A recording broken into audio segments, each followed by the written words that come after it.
By the end of this presentation, you'll be measuring for your frameless custom shower door like a true professional. I myself have been working for a shower door company for 5 years. I have extensive experience selling the units, installing the units, and obviously measuring the units. And the company I work for has been in business for 20 years doing just these frameless custom shower enclosures. Now, the main reasons that you're going to want to undertake one of these projects is for the money. The return on investment in bathroom remodels is incredible. Relative to any other room in the house, they're just so much higher. You can get a return of investment of upwards of 80%, 80 to 85%, and any money you do spend on these frameless custom shower enclosures will come back to you in the end. And by learning how to measure for your own custom shower door, you'll be saving money that you would otherwise be paying to laborers and installers that you can then invest further in your home. I'll be talking about 3 main points today. First will be the tools involved in measuring for a custom frameless shower.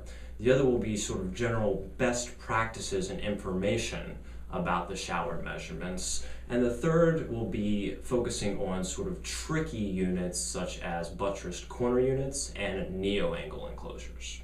Now, as for the tools involved, they're relatively simple. You're going to need a level, preferably a 4-foot or a 6-foot level. It also helps to have a small torpedo level, a 12-inch or less, to sort of get those smaller spaces. You're also going to want a tape measure, and if possible, it's always good to have wooden shims and also a telescoping measurement tool called a MeasureFix.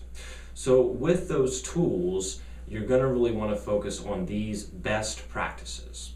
One is that you're going to want to have the tile completed before taking measurements, just to ensure that everything gets ordered accurately. Second, you're really going to want to focus on checking the out of plumb and level conditions, because the glass gets tapered accordingly, and if you miss one of these, the unit just will not go in. In terms of accuracy and the degree of accuracy with the measurements, you're really going to want to take them to the 1/16 of an inch. Don't round up, don't round down. And you're going to be taking these measurements with what's known as centerline dimensions. Centerline being in the middle of the curb of the shower. That's very important because it really affects how things get ultimately engineered. Another best practice is to try to keep the shower height under 80 inches if possible, because anything above that requires 1/2 inch instead of 3/8 inch glass, which costs more money and is a little more difficult to work with. The measurements you're going to need are any surface that glass is going to touch, and you're going to want to be very thorough with these measurements. In terms of these tricky units that I mentioned earlier, frameless buttressed corner units, those are units that have glass on 2 sides, one of which sits on a tub deck or knee wall, are going to require measuring the height of that tub deck or knee wall. The best way to do this is to put a level on it and then take measurements from the bottom of the level to the curb.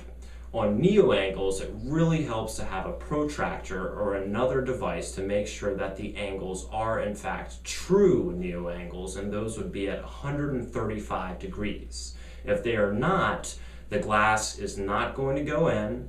A 1 degree difference can really make a lot of difference in the end, actually. So in summary, I've reviewed 3 key points to measuring for a frameless custom shower enclosure. Those are the tools needed, the best practices for taking measurements, and then the tricky units of corner units and neo-angle enclosures. If you remember these key points, your frameless shower project will be complete with expert quality and at a low cost.